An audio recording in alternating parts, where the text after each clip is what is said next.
Welcome to the Pindown, your Detroit Pistons podcast. I'm your host, Wes Davenport from Motor City Hoops and Detroit Bad Boys. And I'm Blake Silverman, writer for Detroit Bad Boys, covering everything from the Pistons to the NBA draft and the Motor City Cruise.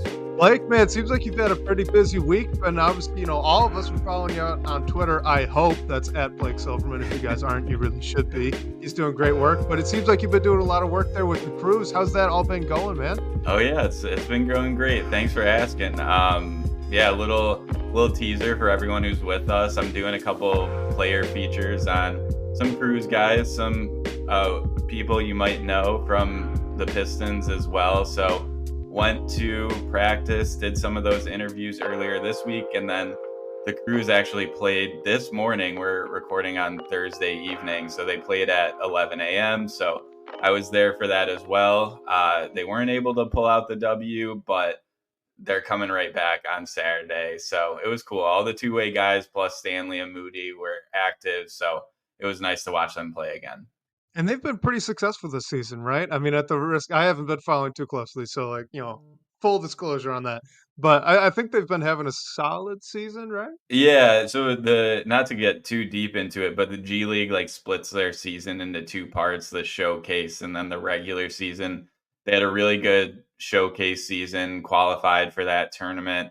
Now in their regular season, they're right around 500. We're getting towards the end of the year, so they're in a playoff hunt. So they're hoping to make that push, and maybe they will. They're a good team, so they're fun to watch. Anyone who hasn't been paying attention, I'd recommend just flipping in and tuning into a game when you can. They're exciting.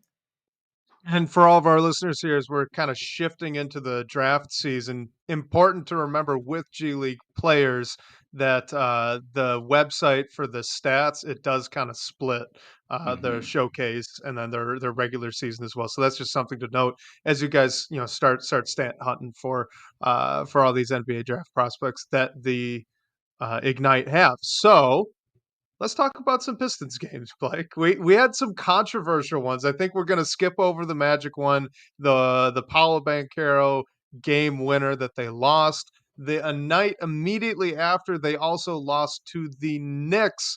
And obviously, the big story out of that game is the no call there as Dante DiVincenzo tackles really good form tackle of Asar Thompson going after a loose ball. What were your thoughts kind of as that game wrapped up? What did you make of the call? I mean, it was a very chaotic 5 seconds of a possession too. So, you know, yeah. What was your reaction as all that was going down, Blake? Yeah, I mean, it was definitely a foul. It stinks that the game has to end that way. But I wasn't able to watch it live, so I rewatched it fairly recently, and the Pistons should have got possession of that ball before that whole thing even happened. So it was just a bummer. I mean, up and down game for some guys. Like Cade obviously balled out. The best thing for me in that game was seeing Quentin Grimes. I mean, obviously it was a revenge game from him, but seeing him play the way he did, not only knock down some threes, find some scoring in the fourth quarter, playing out of his mind, but the way he defended as well. I know there was some controversy between whether he should have been in or Jaden Ivey. I mean, I think Grimes closing that game was definitely the right call. So yeah, definitely a tough ending. Would have they could have pulled it out, so it would have been nice to see. But overall, one of my biggest takeaways from that game was just we saw from Quentin Grimes what we've been hoping to see. Yeah, and it was really nice to see Quentin Grimes step up as Cade went cold, right? I mean, the first 3 quarters of that game, Cade Cunningham was by and large the only reason it was kind of competitive. I mean, it really fluctuated. There were times where they were down more than 10 multiple different points during the first 3 quarters. And I think even in the fourth, when they had started to battle back. But then Quentin Grimes kind of caught fire. What do you have? 14 points in the fourth quarter, Yeah. playing really good defense. I mean, that was everything you were wanting to see out of him since they acquired him at the deadline. Um, I did want to make this comparison with the call because it reminded me of some Lions games in years past. So you can tell me if I'm a little bit crazy for this one, but if you remember, because you're a Lions fan too. So when the Lions, when they had Jim Caldwell and they weren't a great team, they'd get in these situations where, you know what, they played a poor game or even mostly a passable game, but they didn't play their best. They'd lose on the bad call, and fans would be really upset about the call instead of the fact that the team really didn't play a fantastic game of football for the entire 4 quarters. And and that really reminded me of what happened against the Knicks, okay? Because look, the Pistons, they were out rebounded. They gave up 15 offensive boards. One of them on the free throw there, like, to end Mhm. the game, right? They turned the ball over 17 times, and like I said earlier, they were down more than 10 points at multiple different spots during the game. Like, that's not winning basketball, okay? They didn't play a great game by any stretch, and they aren't talented enough right now to win a lot of games when they don't play fantastic basketball. So, like, my thing is I just kinda didn't care about the call. That's not why they lost. They should have played better. Like, don't put yourself in the position to lose on a bad call. Play better. I am I crazy for that? Yeah, I think that's totally fair. I mean, the one thing that jumps out at me is the turnovers, and like 4 of those 17 Mhm. turnovers were from Asar Thompson. I mean, you can't really have that from not your primary or secondary ball handler. I know with his defense, Yep. he's making a lot of plays in transition, which lends to some turnovers, but really got to cut that down. Cade had 5. Like, I understand it. We want him to limit it, but like also you have 2 turnovers from Evan Fournier. So just like things like that. Like we've been talking about the past few weeks, just guys that like aren't your primary creators or high usage guys. Like we got to find a way to limit it as well.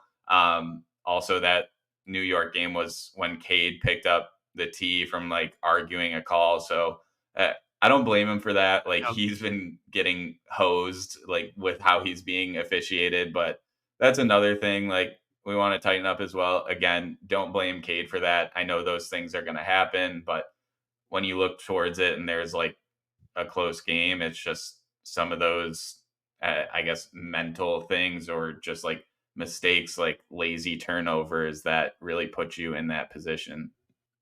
And hey, since we're talking about controllables, I think this is gonna really transition well, into the Bulls game that they won.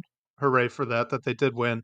But on those free throws there at the end of the Knicks game, even after the call, Monty Williams, he had 3 timeouts. Like, you could go back and look, I believe he had 3 timeouts, and he did not sub in, a big lineup of just all rebounders to go down and be on the key to box out and get that board. I mean, why would you not do that when you have that many timeouts? Do you have any other thoughts, or was that as confusing to you as it was to me? No, that's fair, and especially like you brought up, like this is a team who's been getting beat on offensive rebounds on some that should like totally not On happen. free throws, Yeah, yeah. So I mean, repeatedly. yeah, when you have timeouts in your back pocket to sort of go offense defense, I think you definitely should. And yeah, like it's a game that's in New York in the Garden. Like Jalen Brunson's on the floor.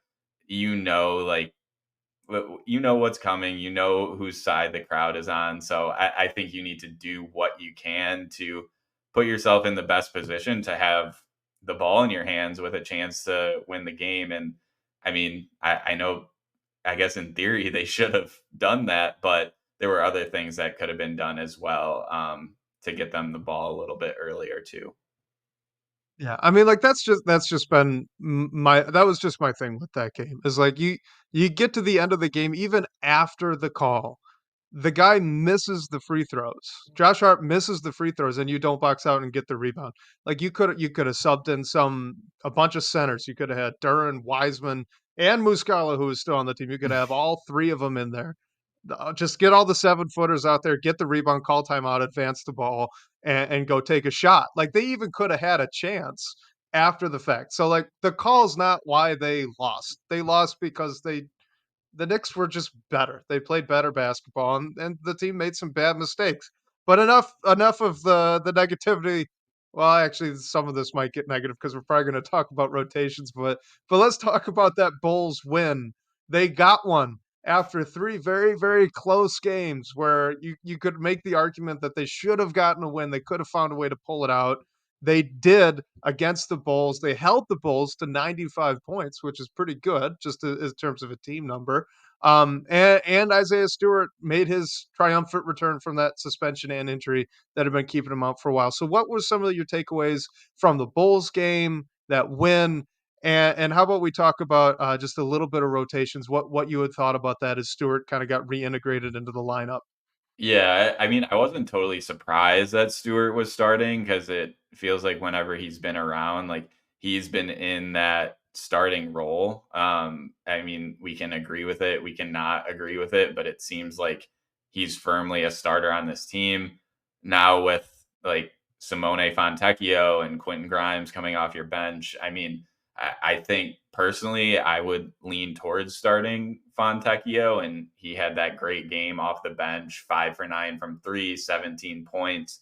And I know there was reporting today from our beat writers that Monty came out and said that he's going to roll with this starting lineup and try to develop some synergy. So, I mean, I understand it. I guess I would like to see maybe a shooter in there for Asar Thompson. I think Fontecchio, like he's known as a 3 point shooter, but I think he's shown some tools outside of that that have been positive. Like he's been driving, he's been okay on defense. So I I would be happy if they tried to play him alongside Stewart and Duren, if that's like if Stewart's firmly going to be in the starting lineup. I know there's some talk about here around like Fontecchio's cap hold and him like starting a few more games results in a bigger cap hold. Unless I'm missing something, like that doesn't really matter to me because I feel like the plan is to keep him around anyway. Like he's gonna eat into that cap space. So And it's a really tiny cap hold yeah, change. By the way, it's like 1.5 million to 2.5 million. So it's hardly it's change. It's pocket change. Exactly. So, like, unless like I'm not a salary cap guru like our guy Kyle Metz, but unless I'm missing something, I don't see that as a reason for him not to start. So, I hope they maybe change things up if things aren't going to plan. But also, like, the Bulls shot 2 for 29 from three in that game, which on the broadcast they brought up the stat was like the lowest percentage in however many, like it was a crazy amount of time. That's a 6.9 3 point percentage. Like shots just weren't falling for them, which was crazy. I don't think any three happened in the game until Simone Fontecchio came into the game, like 3 minutes into the first quarter. So I think it was a little bit of them missing shots. Like, I don't think it was a perfect game by any means, but I was happy for the guys to go out there and get one. Yeah, let's talk about that historically bad shooting night from the Bulls here really quickly because look, guys, I mean, the 95 points allowed, that looks amazing on paper. It really does. But the Bulls shoot a little over 35% from three as a team on the season so far. So like let's just go into like fantasy land here for a second and say that they shot a little over 34% as a team that night on their 29 attempts. Okay, just so I could get a round number. So they would have made 10 total threes instead of the two. That's eight more threes. And long story short, the final score would have been 113 to 105 Chicago, not Detroit. All right. If they had just made slightly less threes than they usually would have made. And it's not like these were all heavily contested shots. The Bulls were they something had their heel. All right, they just kept missing. They were missing open looks. So I don't want to say that the defense wasn't better because it was. I definitely think they looked a lot stronger, especially with Stewart out there on the floor. I think you noticed him as a rim protector off on the weak side. pretty frequently. He deterred quite a few shots. He looked great. All right, so he hasn't missed a step. So it was really nice to see Isaiah Stewart back, and it was an improved level of effort by the defense. I would especially call out late in the fourth quarter. Okay, that was probably their best stretch, at least in recent memory as a unit. But it's not like they're going to be giving up 95 points a night here as we finish up the season. Okay, and Asar, Stewart, and Duren is still just a nightmarish scenario for both Cade Cunningham and Jaden Ivey in terms of getting to the rim, which you did see. I kind of wanted your thoughts on the spacing because Cade really didn't get too many opportunities to finish at the rim, and Jaden Ivey really only got to in transition. Most of the time, offensive sets, at least when you were getting high screen and rolls, were sticking Asar and Stewart out in the corners, which led to the Bulls just leaving two defenders on both blocks. It wasn't great. Do you think that's going to be something that continues as long as we continue to see this lineup played? And it sounds like we will because Monty Williams really prioritizes the defense, at least per his quote today. I believe he gave it to our guy Amari Sankofa, but we can correct me if I'm wrong there. What's your thoughts on the spacing? Yeah, I mean, I think just playing that lineup with 2 non-shooters, Jalen Duren and Asar. uh, First, let me give credit to Asar, though. He did make 2 threes in that Bulls game. But still, like, he's not gonna get, like, really any attention on the three-point line until that comes along. Stewart, he was throwing him up there. He made a couple as well, but he's not going to get the attention that someone like Simone Fontecchio would. So I think the spacing when you are running with that five will still make things harder for Cade and Ivy, like you said. Cade still got to the rim a bit, but it just made his life that much more difficult. And he put up like 13 shots the entire game. 5 of them were threes. He did get to the line a bit, which was great. But I just think in general, when you are trotting out that five with just minimal spacing, and I know we're prioritizing defense, and Stewart's really like invaluable on that, and like you can't speak enough towards what he does. Towards like what he does for the team defensively, but it does hinder like what we've seen really can unlock Jaden Ivey and Cade Cunningham. So I can only think it'll continue to be that way unless there's some like adjustments around who's playing around them. All right. Here's my question, and this one bothers me just a little bit, so I have to ask it to you. So obviously, it seems like there's an organizational focus on defense. Okay, that's great. I love it. Monty Williams, he keeps talking about defense. That's great. I love it. If there's so much focus on defense, why haven't we started Isaiah Stewart over Jalen Duren yet? Isaiah Stewart is a better three-point shooter. He's a better shot blocker. He's better at stealing the ball from the other team. He's honestly a more fundamental rebounder at the five position. I know he's undersized. I know he's not a lob threat, but all we're preaching is defense. So why can't you shift Stewart up, shift Duran to the bench, and bring another 3 and D guy that you just acquired at the trade deadline specifically for this purpose, to have a guy that can shoot and play defense in either Fontecchio or Grimes. I'm not picky, and play them out of the wing with the SAR. Like if the focus is really that far onto defense, why haven't they done that yet? Yeah, I mean, it just I have another thought, but is the easiest answer that it's size, like just playing too small if Duran's not on the floor?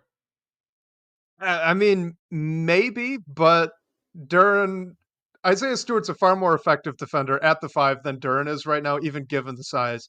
And that's kind of my problem. Like I would rather start Duran at the five than Stewart because Duran's a better lob threat right now, and Hmm. I would really value that as a pick and roll partner with Cade.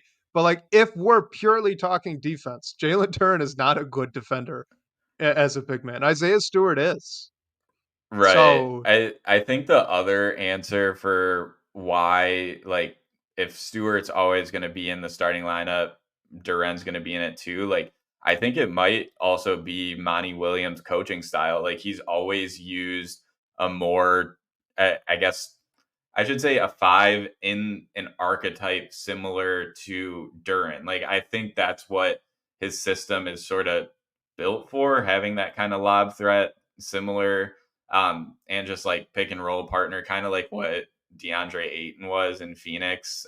Their whatever their relationship was aside, like I think it might just be systematic. And those two guys, like what they bring, I guess, are both like one fits into Monty's system, and the other just like really elevates like the floor of the team defensively that we know that they're putting a priority on as well. So that would be my other thought after just saying like it's size related.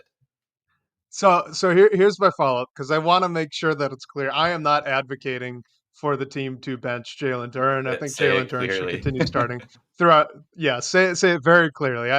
I am not advocating for Jalen Duren off the bench. My point is, if we're gonna open things up to include, okay, we want a lob threat for Cade and Ivy, which I agree, we need a lob threat for Cade and Ivy.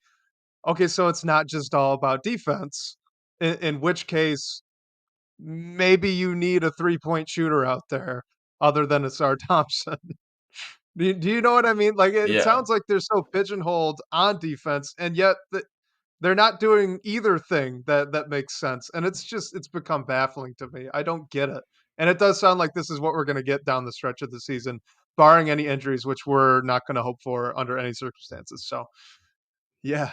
Yeah, and yeah, I mean, it is we like I feel like we're kind of just going through each one of the starting five and like finding a reason why, whether it's something Yeah, we agree with or we not, are. like that they're in there, and this just might be what it is. Like, I mean, hopefully the staggering and who comes in, like Simone Fontecchio played 21 minutes against the Bulls and scored 17 points in those minutes.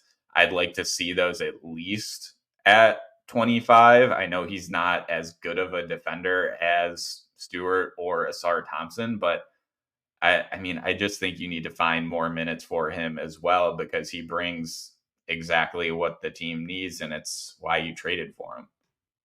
Yeah, I definitely agree with that. I mean, Fontecchio was a guy that was starting on a good Utah team as the 3 and D wing. Like, of course, he ought to be starting here in Detroit, a team that is just absolutely lacking any 3 and D wings, and also, by the way, has only won 9 games. Like, yeah, it seems a little weird. All right, let's dive into Can I some of say these questions. one more Oh, thing go that ahead. stood out Yeah, to go me ahead. about totally unrelated about the Bulls Pistons game? I just wanted to say like one thing I noticed was I forget which play it was after. It was either like an Asar Thompson three. I think it was an Asar Thompson three that forced Billy Donovan to call a timeout. Shake Milton was like the first one off the Pistons bench and was like so pumped. And he was like a DNP coach's decision in that game. And I just thought that was really like incredible and nice to see from a guy who is coming from multiple good teams in Minnesota and Philadelphia, like probably not his ideal situation. And he's not even playing in Detroit. So, I mean, I just thought it was cool to have those veterans on the bench. Like, I think it'll do good for the team overall. And just wanted to give Shake a shout out because I really I love that. I feel like it's just invaluable in a locker room. Yeah, I agree. It was really fun to see. A lot of the bench was jumping up too. He was leading the charge. It was They were great, like and standing that and I'm whole run. glad. It was awesome. Yeah, yeah, I'm really glad you brought this up though, because I had a bit of bad hosting that just happened.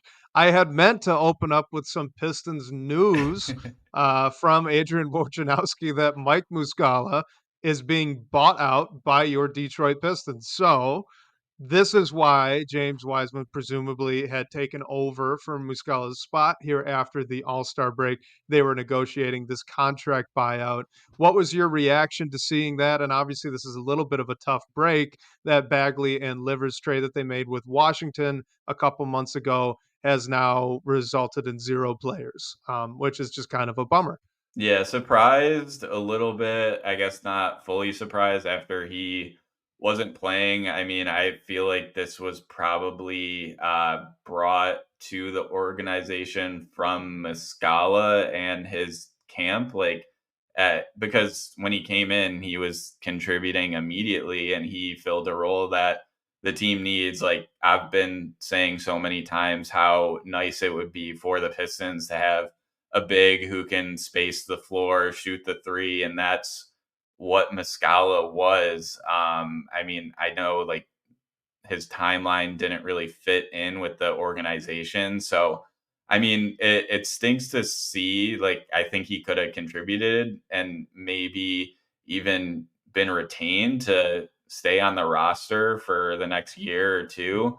But on the other side, like in terms of the whole trade, I know there was a bunch of discussion about why Muscala was brought out, which netted 0 players in this trade. Like, I feel like immediately, and Wes, shout out to you, Omari and Bryce and Keith Smith on the pin down. Like, Keith Smith's immediate reaction to the trade was it was a salary dumping move for Yep. Detroit. They wanted to get off Bagley's money for next year. So like that was always the whole point of the trade to me. And Muscala contributing and like filling a role on the team was just like a benefit.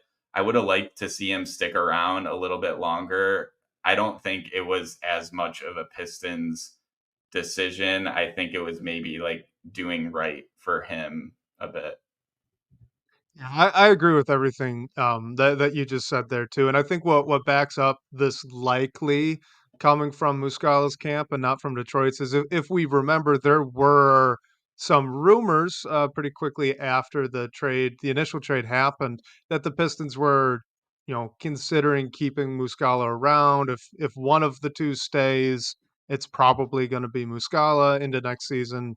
Da da da da da. So honestly, it seems like he beat out Gallinari for a spot as the backup center. He also beat out Wiseman. He kinda showed that he's still got it, and I mean, hey, maybe a couple teams reached out to his agent's camp, said, "Hey, if you could get bought out, we'd be interested." And I mean, you can't blame the guy. He's over 30. He wants to make a run here at a title. I get it. It is just kind of a bummer that now they basically gave up a couple second round picks just to get rid of Bagley and Livers, which fair. I don't think either of those 2 had very high value, but at the same time, like you said, Muscala did really fill a good role here in Detroit, and it's a role that, while I will continue to wish that Isaiah Stewart would be allowed to fill it, they just otherwise don't have it on the roster. So this, on an upside, I suppose, means that you're gonna get to really see what James Wiseman's got here down the stretch run of the season.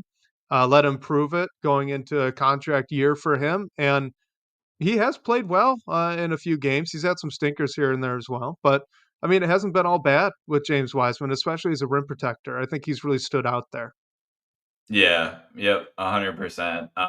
And I mean, he is like a talented offensive player, and I know I forget. Oh man, this is like bad podcasting. I forget where I got the information from, but I know Wiseman said that he's still confident that he can be a good NBA player. I don't really know what that role looks like if he's ever like he needs to have longevity with that rim protection and defense if he's gonna be able to do that.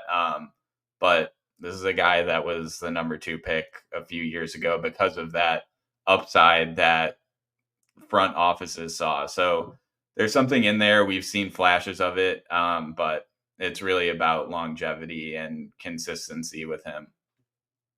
Yeah, and I do think for him, I mean, it's never totally out of the question, but, being a long-term starter somewhere it does feel unlikely at this point. I mean, he's coming to the end of his rookie contract. Right about now, for the most part, guys are kinda who they are, at this point, but, I will say if he can pretty consistently be a solid rim protector, he's big, he's got long arms, he can rebound even though he doesn't have the best hands.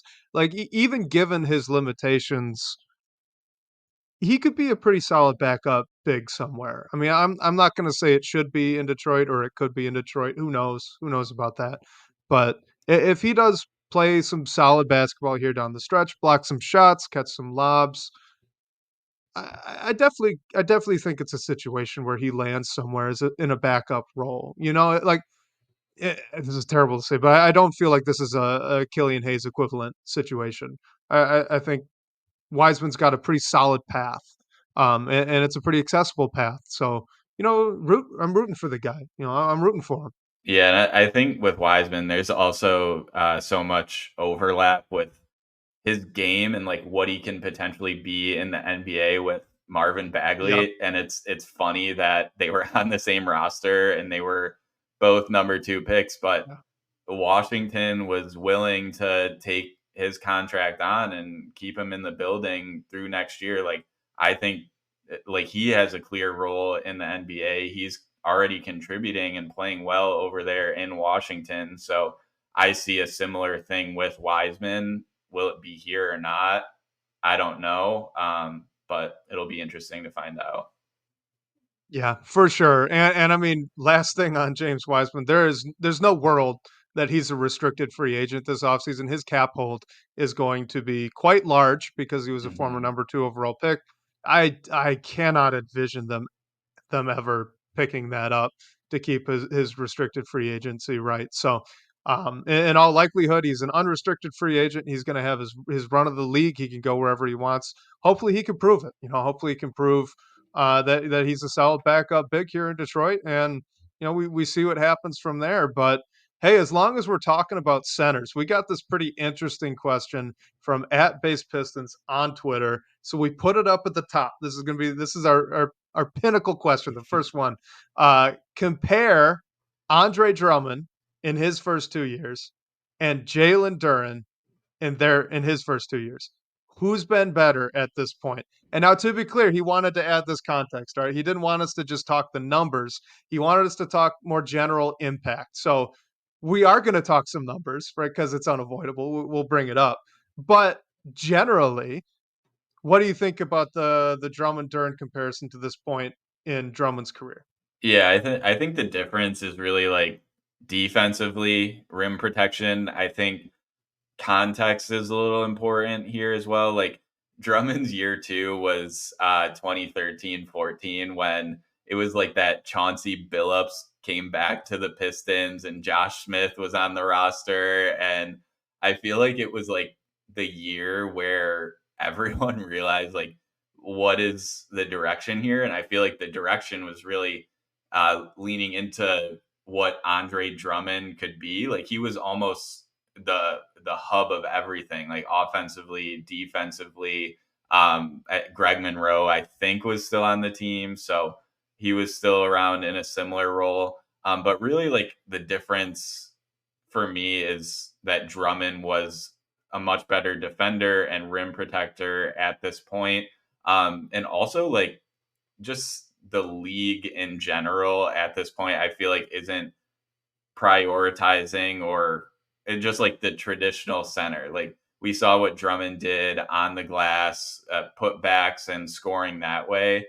And also like Duren's playing next to Cade Cunningham and Jaden Ivey, who are two lead guards that are really like the center of your franchise and are going to be scoring. And Duren is playing pretty exclusively in that pick and roll, like lob threat role. So again, like I would say, in short, that Drummond was better, but I just think, I guess, where the team he was playing in was more prioritizing him. And Duren obviously is part of this team's core, but he's not as much of like the core, I guess, if that makes sense. And it just helped that Drummond was a little bit better of a defender. And also like we've had a ton of conversation about Jalen Duren on this podcast for recent weeks and what we want to see out of him defensively. So I was thinking like, and Wes, really want to know what you think about this. Do you think that we all collectively might be being a little hard on Jalen Duren, being that he's only in year two? He's battled through some injuries this year. he looked like a force those first few games when he went out with injury. And he's like the youngest year two player after being the youngest player in the NBA in his rookie season. Honestly, I think if anything, we might be collectively being too soft. And this kind of comparison with Andre Drummond that we just did, I think it solidified that thought for me. It was really interesting looking back at Andre Drummond in his first two seasons and kind of having to throw out what he eventually became for Detroit and reset the clock a little bit and just look at what he did and what he was doing at that point. I mean, he was the same age, right? And I think everyone's hang up with Jalen Duren is on the defensive end. Okay, so if you look at Andre Drummond, his block percentage, he was at 4, and his steal percentage was at 2 his second season. Jalen Duren this year, block percentage is at 2.5, steal percentage is under 1. So just in terms of like defensive impact for another 20-year-old not that long ago for the Detroit Pistons. It was far higher for Andre Drummond than Jalen Duren. And I think that I think it's completely fair that that's the thing that worries most people, including myself, with Duren to this point. I mean, if you're a center that's not going to be, Joel Embiid or Nikola Jokic on offense, you need to have a presence on defense. You need to be a good shot blocker. You need to be a good rim protector. You need to steal the ball. You need to make impact plays on that end of the floor. And he by and large doesn't. All right. And this is also we're having this conversation in a year where two rookies are leading the league in blocks per game. They're 1 and 2 in Victor Wembanyama and Chet Holmgren. So I'm not sure that youth is going to be a good excuse here for this specific critique. Just in the way that I also wouldn't use youth as an excuse for a young playmaker not averaging enough assists per game, right? I think I've brought this up on the podcast before, but it seems like if you're going to be a really great reader of the floor on offense and a really great playmaker for others, most of the time guys come in and they're pretty good at doing that right away. All right. Yeah, they'll turn the ball over more than they will later in their career, but they're going to be an impact player in getting other guys involved on offense. And I'm starting to think that that's just what the case is going to be for defense as well, right? If you're going to be in a really good defensive big, you need to be reading the floor because everything's out in front of you. You need to know, obviously, your pick and roll coverages, which can take some time. So some grace there. But in terms of blocking shots, getting steals, making an impact just as a free safety, for lack of a better comparison, I'm not really sure that's an age thing. I think that might just be a you have it or you don't. So yeah, I don't think it's too early to critique Duran on that. I think if anything, I wish more people were concerned about it because I think it could be a huge problem for him in his career. Yeah, that's totally fair. And yeah, what like Big Cheese asked in the chat, like if we would rather have year two Drummond or year two Duran next to Cade.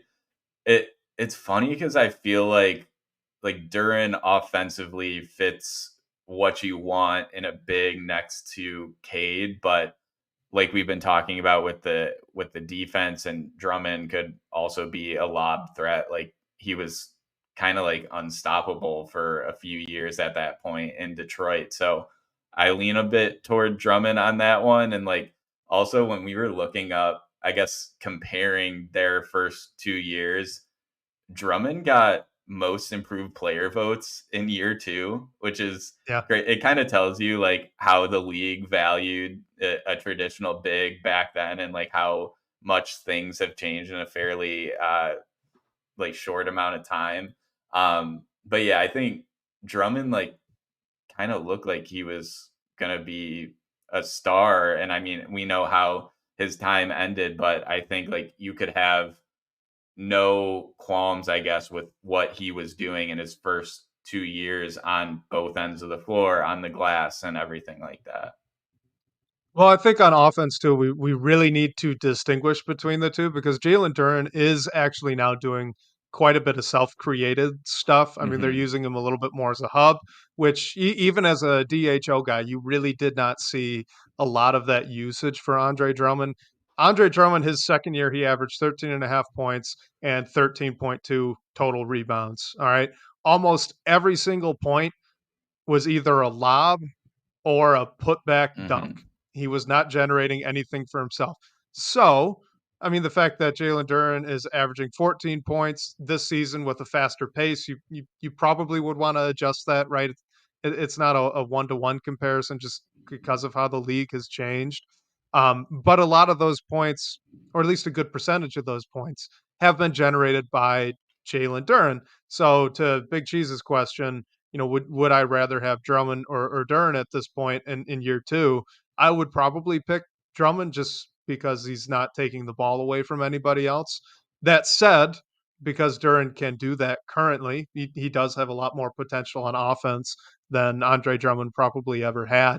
I mean, there's a reason he was the Dwight Howard comparison, right? Not a Bam Adebayo that you're now seeing get tossed around with Jalen Duren. So offensively, they're very different players, and I think we have to mention that.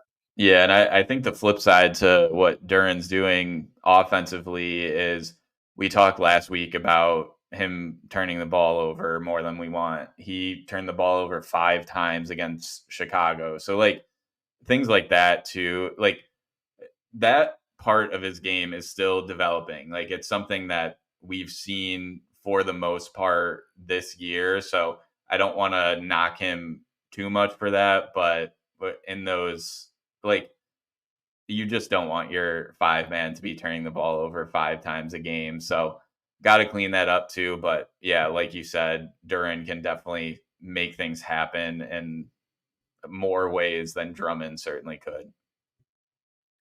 Real quick before we go on to the next question, this has nothing to do with the conversation. It was just something I thought was pretty insane to remember back to young Andre Drummond.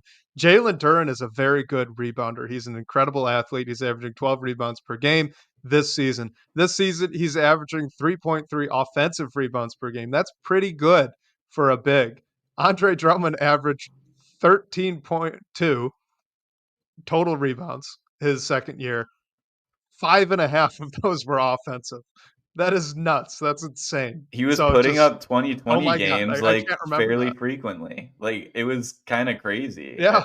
Like I mean, if the Pistons could have a guy like that, I mean, it definitely helps with what they're trying to do even if Duran is more of I guess the offensive fit that makes sense next to Cade. Yeah, for sure. I just thought the offensive rebounds Yeah, it's was a nuts. nuts stat. I did not remember that. So that was kind of funny to see. So thank you, Base Pistons, for that Yeah, question. great That was a lot of question. fun. Let's go to another Twitter one here. This is from Matt Balouse. Will Monty Williams ever stop with the all bench units this season? Do you have good news? Yeah, and first, shout out to Matt. Matt's my guy. Thank you for joining and great question.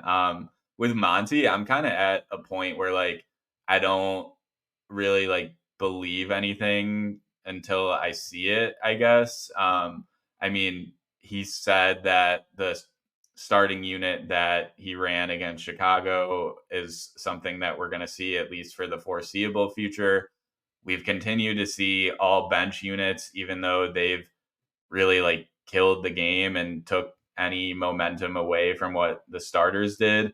If but in the long haul, like if you have Simone Fontecchio in your bench unit, like hopefully he helps, and hopefully Grimes comes along too. Like we talked about, he had that good game or good fourth quarter scoring against New York, but his shot hasn't look good. It hasn't really dropped in anything else since he's been back. He's returning from injury. So hopefully that comes along too. I mean, yeah, like I don't know. Like I want to say I don't think we're gonna see the end of it because there's nothing that has told me really that we would. Do you think any differently? No, I don't. I think the bench unit's going to continue to get minutes as a 5-man group. the rest of the season. I kind of think at this point, Monty is just a little bit of like a gambling addict with this. Like, it usually doesn't work, but on that one game where it does work, it is really valuable to the Pistons, as it would be for any team. I mean, we talked about this a couple weeks ago, right? But like the whole idea with an all bench unit is generally your starting five are your best players, and those are the guys you want on the court together. So if you can have an all bench unit, they're all resting together, which means they get to play together more, right? That's a big advantage. Dwayne Casey used to do that in Toronto all the time. It was a huge, huge win for that team during their playoff runs. So Monty Williams is looking at it and probably saying, like, I want that. And truthfully, the bench unit that they have right now, if we assume that the starting lineup that we saw against the Bulls is going to continue, it actually looks pretty dang good, right? You got Marcus Sasser, Quentin Grimes, Troy Brown Jr., Simone Fontecchio, and James Wiseman. Like, I kind of like how that fits together quite a bit more than the starting five at this point. Like, that's a pretty good unit. Will they be really good as a bench unit and win those minutes when they're out there, especially as other teams and opposing coaches have figured out that Monty Williams tends to go to these bench units at the end of the first quarter and has started intentionally staggering their starters to play against those bench units, which is something I've noticed and Yeah. hasn't been all that fun to watch. Yeah, I mean, probably not, but every now and then it might work, and that'll be the proof of concept, and that's why it'll continue. Um, yeah, he's rolling the dice, he's throwing it on red, and it'll hit. It'll hit eventually, just not every night. Yeah, that was the same thought I had. Like, you have other teams who do not do what Monty Williams is doing, and specifically, they leave their star players in to play with the bench unit. Like, we saw it against Milwaukee. Dame Lillard was playing against our all bench unit. Like, New York does it with Brunson. Like, AD, yeah, like Halliburton. Like, you name it, it happens. So I yeah. think, like, we know how much of a concern defense is in the starting group. I think it has to, like, if you're going to do that, it has to be as big of a concern with the bench. I think Quentin Grimes helps with that. Like, he's looked great defensively, and we've only seen him for a handful of games. So hopefully he helps that second unit if we are going to be running with a true all bench unit for the rest of the season. Yeah, and hey, quick shout out to Malachi Flynn, who's been playing Yep. pretty solid. I've been impressed with his minutes. Obviously, when Sasser comes back, Sasser should be getting those minutes. And on that note, I will say, if Fontecchio is going to stay on the bench, him and Marcus Sasser together getting minutes, that sounds pretty fun. I Hmm. think that's a good two-man unit. That should be a good time. Let's go to this next question here from a fella in the DBB comments. He says, do you think the defense and the potential shooting that Isaiah Stewart brings to the table uh, is why Monty will allow him? I have to go back. I have to reread this. I got lost on this question. I'm really sorry, everybody. So, do you think the defense and potential shooting Stu brings to the table that Monty says allows them to get into the fast break is worth continuing to start him, or would you rather see Fontecchio start? So, if the choice is between Stewart and Fontecchio, who's your pick and why? Yeah, I mean, I'm personally picking Fontecchio just because of the shooting and spacing issues that we've always harped on. I definitely get what Monty is saying. Like, having a defensive player like Stu in there allows you to get out in transition into fast break, like, that you're not seeing, I guess, as much of that from Simone Fontecchio. But the thing for me is like Asar Thompson with his defense, he is someone who gets you out into transition and can make things happen on the fast break. So I don't like, ideally to me, if Stewart and Asar are in at the same time, like, that should be happening more often than it is. And I feel like it's not. So because of that, and because like other concerns that we have, I would just start Fontecchio for the shooting and spacing that he brings, and hope that he's not like that. We just have to hope that he can stay afloat defensively.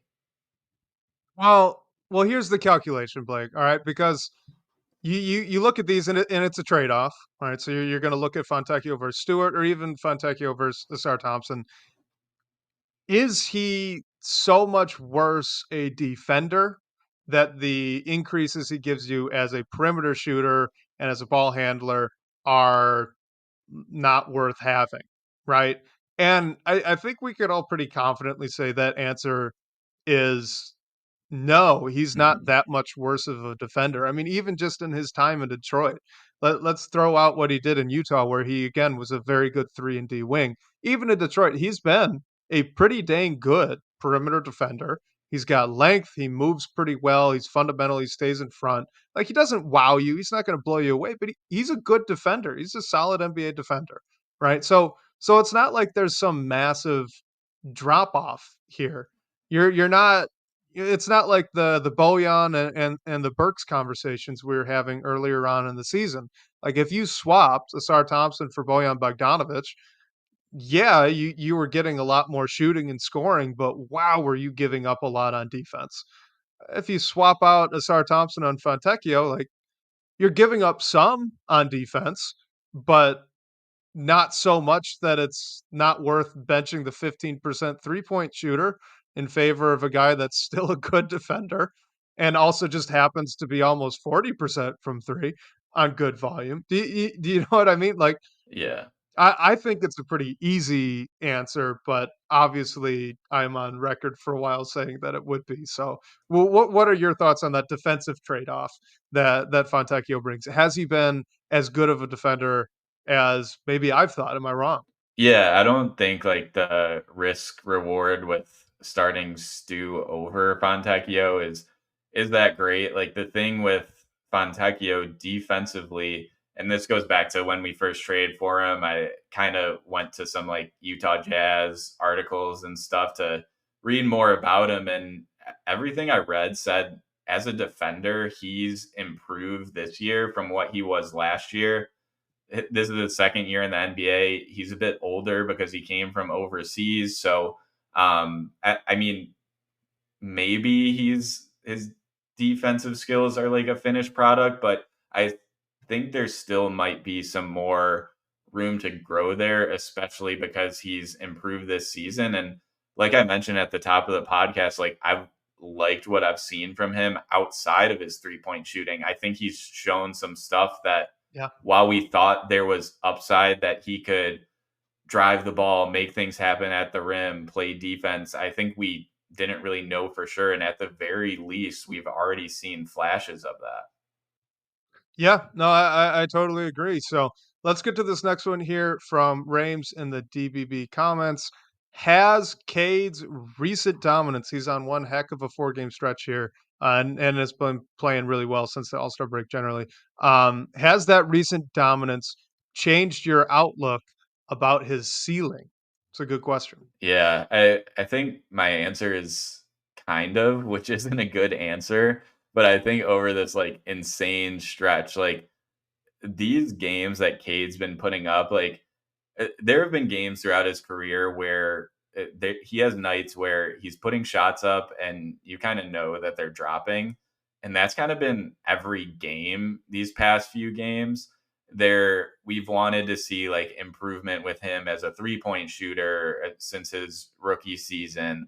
And he's like shooting great from three right now. So, yeah, I definitely think so. I think like one of the big questions for the team overall this year is Cade your guy? Like, can he be the centerpiece of a NBA playoff team or a team that contends for a championship? He's showing that he can be, and I think like at the very least, he's showing that he can have a ceiling as an all-star. Like I think if the Pistons are halfway decent, he's an all-star right now.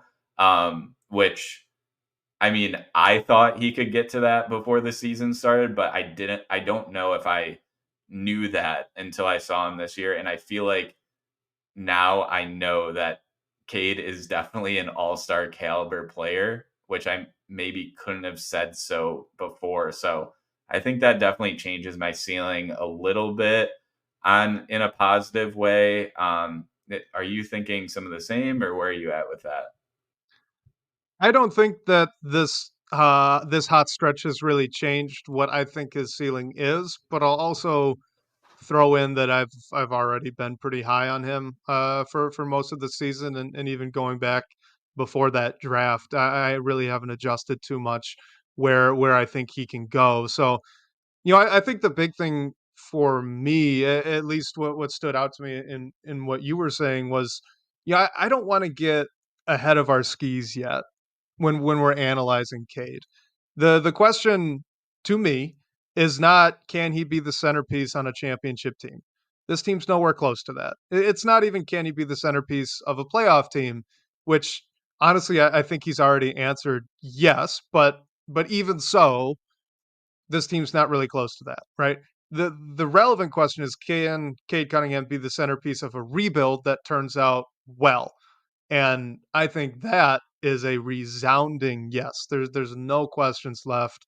That's the guy you should be building around. He's been showing us that pretty much all season. After he had that stretch with the really bad turnovers to start the year, he got that under control. And ever since then, he's been playing at about the same high level. And I think what's really been impressive to me, at least in this stretch, was the Bulls game. That was by far the most impressed I've been with his game since the All-Star break, and it was just because of the lack of space he had to operate. Like he played in a crowd. We mentioned it earlier. The Bulls were sending a second. They were sagging two guys down to the block all night. He was playing most of his minutes next to Asar and Stu and Duren. Like, it wasn't an ideal situation. And while that wasn't as bad as what we saw for him contextually at the beginning of the year with that Killian Hayes along with the Asar and Duren lineup, it still wasn't great. So he was forced to play in a crowd, and he beat the crowd. He beat everybody on the Bulls. Like, he didn't score 40 points, but he got the ball moving. He was getting guys involved. He was getting to his spots, and he was really efficient when he got there. I think it was probably the most methodical that he has torn apart another team all season. And this isn't even the question. I just wanted to shout that out because he was incredible against the Chicago Bulls in that win. Incredible. And also, like, those 2 games where he put up, what was it, like 56 points combined without shooting a free throw, like, and Yeah. he got to the line 7 times in the win against Chicago, so I I don't know how much of him not getting to the line was his fault, so hopefully that comes along too, and, like, I mean, he's doing things that, I mean, the centerpieces on contenders do, so yeah, yeah, I'm with you. Like, I see him as that, and hopefully, like, those things that we saw come up, like turnovers and going through stretches of not shooting at a high efficiency rate from three, like maybe he is behind that. So yeah, I'm hopeful about what he can be in this league. Just a quick follow-up question for you then, since we're on the subject. I mean, where do you think his ceiling is? I mean, I know you said you bumped it up just a little bit after the stretch, but what type of guy do you envision Kate Cunningham being one day?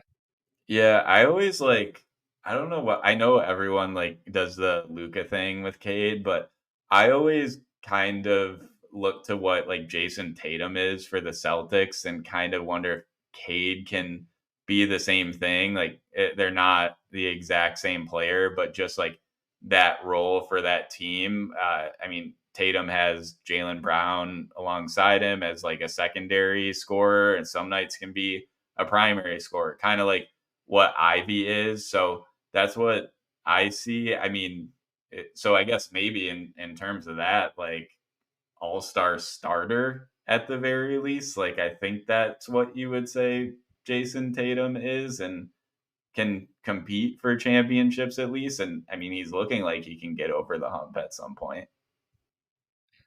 I love the player comps, not because they're accurate, but just because they're I fun don't. They're not sometimes.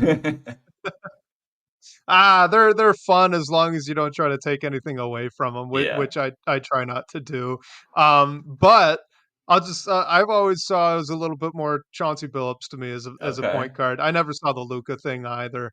But the question now is, does he want to continue being the leading shot getter on his teams as he develops? That's something I want to monitor over these next 3-4 years that he's with Detroit. Does he still want to be that 17, 18, 19 shot attempt guy, or does he want to drop that down, get everyone else involved, Yeah. really focus on that until you hit the fourth quarter? Yeah. But we'll see.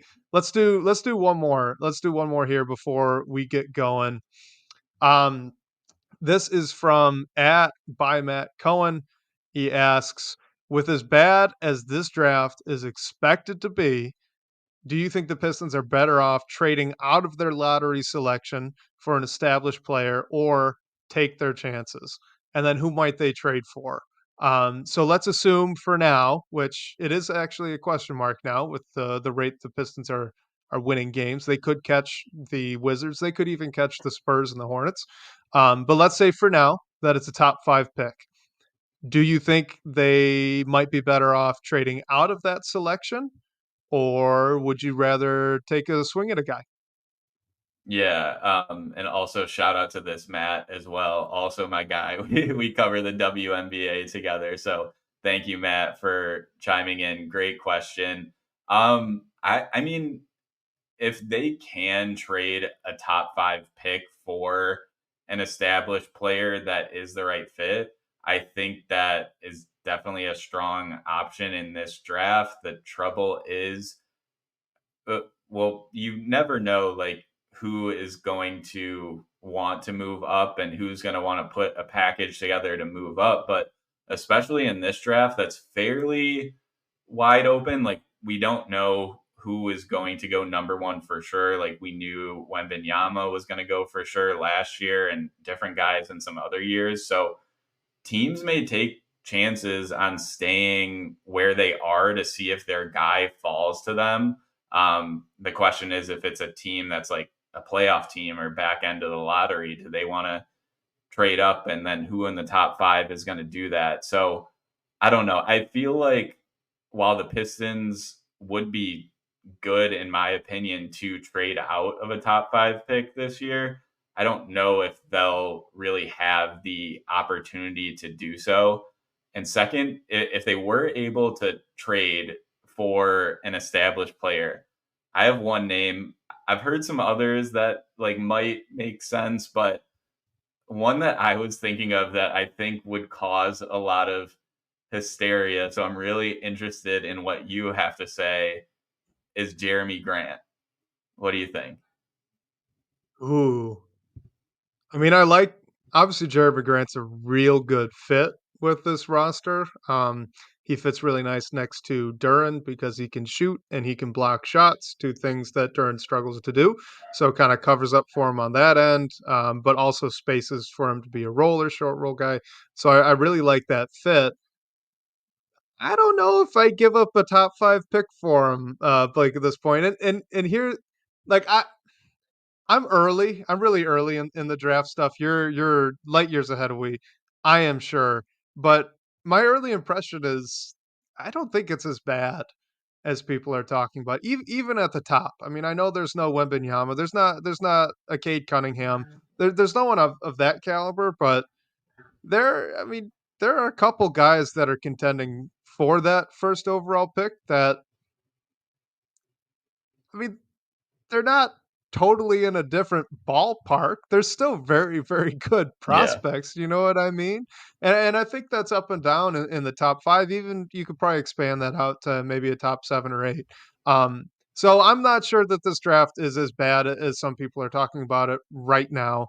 Obviously, that could change. People's opinions can change as we get closer. So that's obviously up in the air. But I will say, I think you made a really good point with there maybe just not being a partner for this type of trade because look, if the draft actually is perceived to be as bad as some people are talking about it, you're probably not getting a star player for a top five pick. They would probably just rather keep the star player.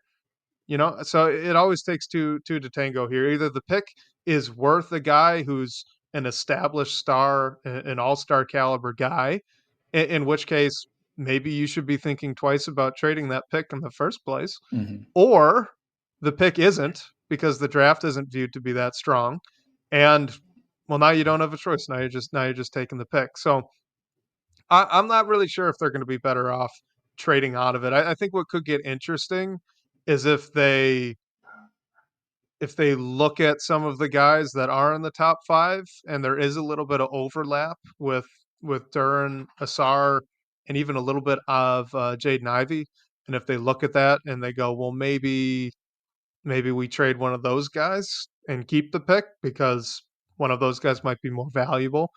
I could see that. That could be interesting. That might get you a Jeremy Grant. I would also be hesitant to do that at this point, but it might. Um, I don't know. What do you think about the top 5 real quick before we close this out? Is it as bad as some people are talking about, or is there maybe some hidden talent in there?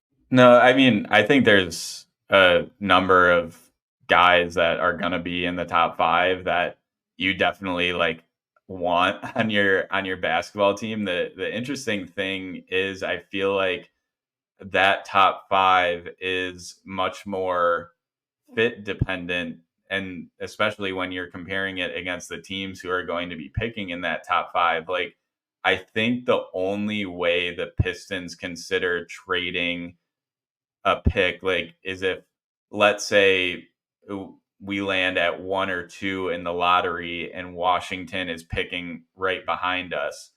If Detroit or San Antonio is picking number 1 and Alex Sarr is on the board, like, he's just not a fit right now in my unless you're Detroit and you're considering moving on from Duren or whatever it might be. So I think there would have to be a team that would really like Alex Sarr that wants to jump in front of Washington to go and get him, because if Washington's at number 1, he might be the guy. But also the interesting debate is if you are trading a top 5 at worst pick, you're just letting go some of the upside that these guys have. Like, not a lot of them are proven prospects. Like, we don't know exactly what they're going to be in the NBA, but there's a ton of guys that have extreme upside that if you were trading this pick for a guy like, just for example, Jeremy Grant, who you know what he is, you're giving up that upside. Yeah. Yeah, absolutely. I mean, I think that's all very good reasons to be skeptical about moving the pick or even moving one of the young core that the Pistons do currently have. Correct? And I feel like trading a top 5 pick doesn't really happen a ton in general. Because Not often. if you trade a number, let's just say 5 at worst, and let's just say number 5 is Cody Williams and he turns into an all-star, like, that's something a GM doesn't really want to take on the chin. So I don't know. I'm skeptical that it would happen, but it's interesting in this year of all years. Yeah, absolutely. And I mean, you could count me as an early Cody Williams fan for what Love it's it. worth. You can count me in that pool. But man, Blake, this has been a great show. We went a little long today, so hopefully you guys listened through all of that and appreciated the extra couple minutes. This was a lot of fun. Thanks as always for everyone that tuned in and asked us these questions. Blake, take it away. Yeah, special thanks to Sean Court, managing editor of Detroit Bad Boys, for supporting the show. And shout out to you guys for the great questions and talking points tonight. We'll catch you next week, whether on your commute or live with us here on YouTube. We can't wait to talk more Detroit basketball with you all.